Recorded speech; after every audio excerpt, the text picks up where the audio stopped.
mobile, if you'd like to put it on silent, please. Thank you. Right, very warm welcome to Dave Hodrien with UFOs and the music industry.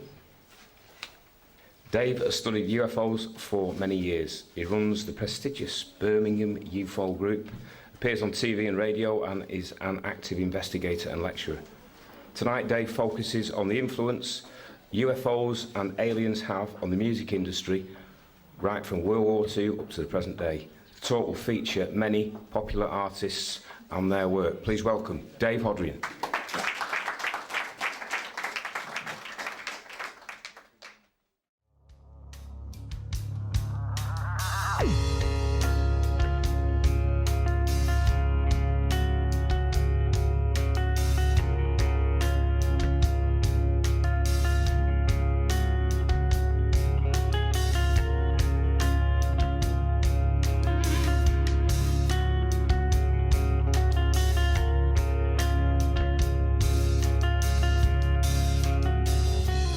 Have you heard the news from outer space? It seems that somewhere in the ancient dunes of silver moons, like giant spoons, lie dusty tombs of Martian men in U-boat pens, and they will come to kill us all.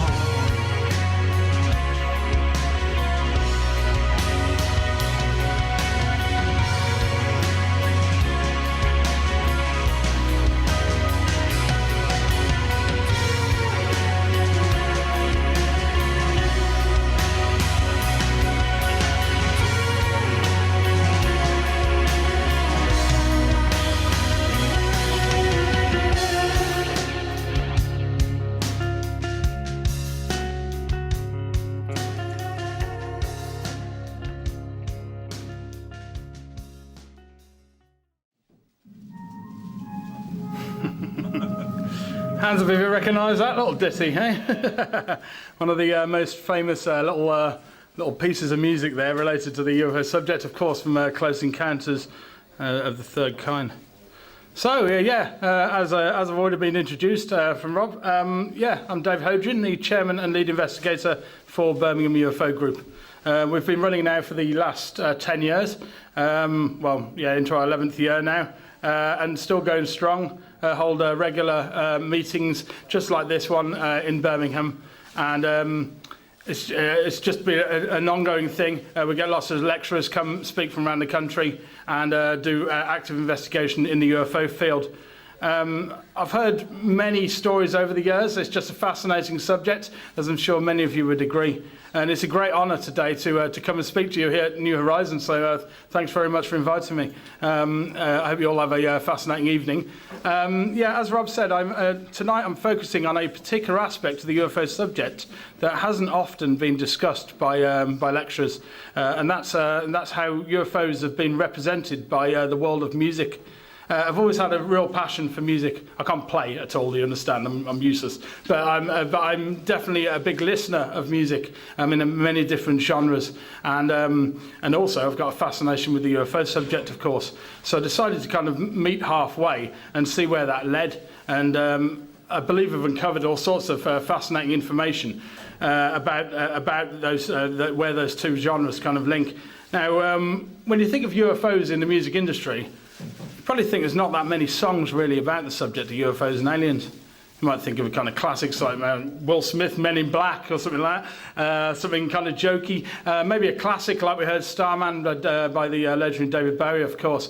But the reality is that there are literally hundreds and hundreds of songs out there that are themed on aliens and UFOs. There really are. And there's even some entire bands that are totally focused on the subject. And they're going to be covering a lot of that with you tonight. It's kind of quite a fun, lively talk. There's going to be a lot of audio clips, a few videos in there for you, and there'll be a break at the rough midway point. If you have any questions, I'm happy to answer them, but if you can keep most of the questions towards the end of the night, that'd be great. But obviously, if you do have any pressing questions during the talk, by all means, speak up. So let's discuss what we're going to go over tonight. So first of all, I thought I'd give you a brief history of UFO music, where its origins, where did it first start and come into being. We're next going to go over a number of UFO-themed bands. They do exist, they are out there. Then there'll be a section on alien inspiration. So this is where bands, they generally don't cover the subject, but they may have based 1 or 2 tracks on it. And sometimes that may spring from actual experiences that the artists have had themselves. And that's what I'm going to cover in this next section, musician encounters. So I'll talk about sightings and experiences that artists have had, and how that's sometimes led on to them writing and singing about the subject. And with some conclusions to wrap up at the end. So without further ado, let's begin with UFO music history. I feel like a history teacher up here. What is the earliest UFO song? Well, it's highly debated, but it's widely believed that the first UFO-themed song was by these guys, the Buchanan brothers, who lived in New Mexico. They were a country gospel band, and they only ran for several years, 1944 to 47. And the interesting thing, I actually heard this recently. I went to a folk rock festival with my girlfriend there, and somebody was actually covering this song randomly. It's the only time I've ever heard the song being covered, and it's not that well known. But essentially, on the 16th of July in 1947, they recorded this song called "When You See Those Flying Saucers," and it's a lovely little ditty. And it's got a kind of religious kind of theme to it and everything. They were kind of linking it with Judgment Day, and they were sort of saying that the saucers were sent down from God to punish you if you'd been evil. I've got a nice little clip from it here, so yeah, feel free to clap along. Here we go.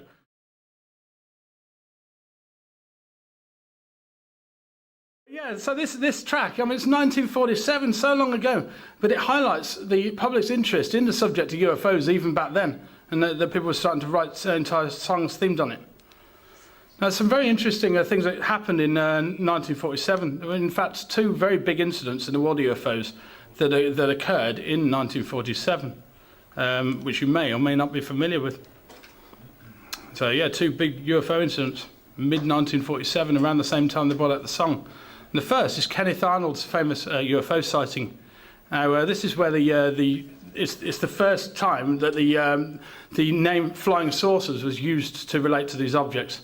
And of course, secondly, was the infamous Roswell UFO crash, which I very much believe was a crashed disc with its occupants inside, extraterrestrial in origin. The amount of evidence to support that alone, I've covered entire talks on Roswell before, and the amount of evidence that they've got now, the amount of witnesses that have come forward, absolutely incredible case, even by today's standards. So yeah, let's have a look at Kenneth Arnold. There he is on the bottom right. And on the 24th of June, he was flying. He was a pilot, and he was flying over Mount Rainier and near Washington, when he saw a number of these objects appear. There was about 9 of them, and they were swooping around and performing all these manoeuvres. So they weren't strictly discs; they were more like crescent-shaped objects. But they were performing incredible manoeuvres, and he was observing them from his plane. Don't forget, he was, of course, a trained pilot, so he would have known exactly what a flock of birds, for example, would look like at a distance, and it was almost certain that these objects weren't that. Now, he went to the local news to report this, and he described their erratic movement as being a bit like a saucer skipping across water, and that was where the phrase "flying saucer" was coined. And from then on, the news crews started to refer to these objects as flying saucers, even though there are lots of other things reported, other shapes and sizes, and that's where flying saucers came from. So it's interesting that happened just before this song. Then even closer, we got the Roswell crash.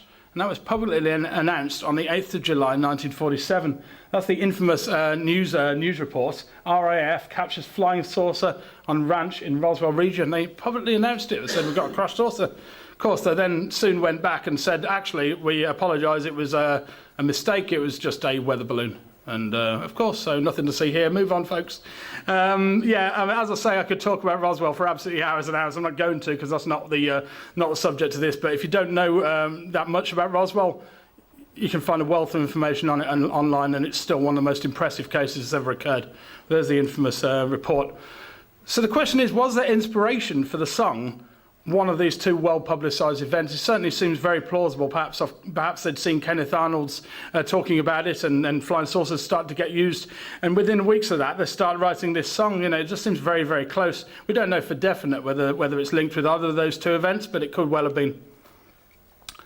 So we move on to the 1950s, and a new emergence of a new genre of rock music known as space rock. and a lot of space rock work. It was kind of like psychedelic rock music that had kind of sci-fi and alien themed, space themed songs. And some artists just released just entire albums, all themed on traveling into space and meeting with other beings and that sort of thing. So it wasn't strictly UFO related, but it was more kind of wide than that. It was just about the idea of extraterrestrial life. But there was some that were a lot more specifically linked with the subject, such as this here, 1956. We've got an album here called The Flying Saucer by Bill Buchanan and Dickie Goodman. This is a bit of a weird album, this one. It was the earliest example of what's known as a mashup, and that's essentially where they take little snippets of songs and mix it in with kind of audio clips talking, which may sound a bit like Jeff Wayne's War of the Worlds, if any of you know Jeff Wayne's War of the Worlds. But it's not really like that. It's a bit more random than that. I've got a little snippet from here to explain what I mean.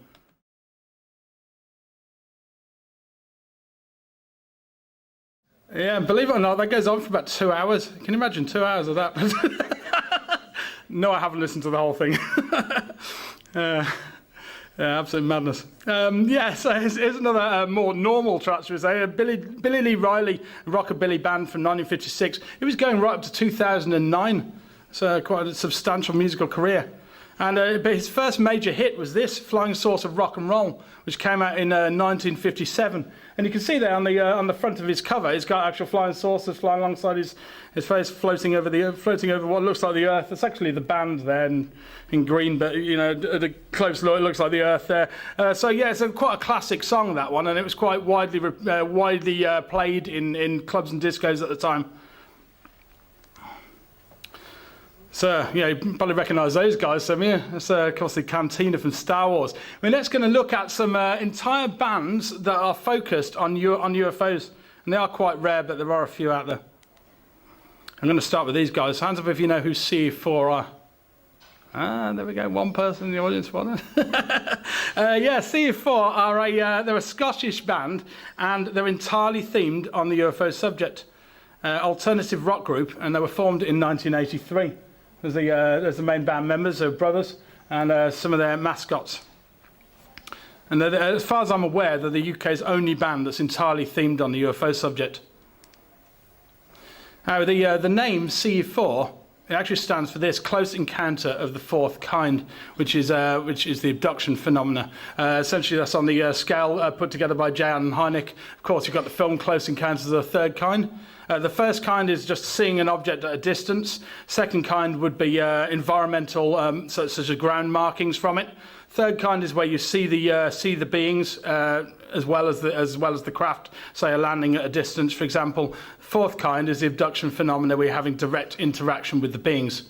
And I've looked into many contact cases from around the world. It's one of my specialities, shall we say, and I very much believe it to be a real thing. And the band themed their name on that, Close Encounters of the Fourth Kind. And they've got a very strong interest in the UFO subject, and they regularly attend UFO conferences and skywatches, and still do to this day. They've also had a number of actual sightings themselves, and an incredible sighting of an ET being at quite close proximity.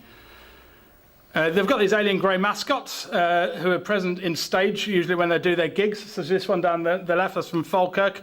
They'll talk more about that in a minute. And yeah, there's me with one of their mascots that was taken at the Weird Paranormal Conference in Wiltshire, Warminster.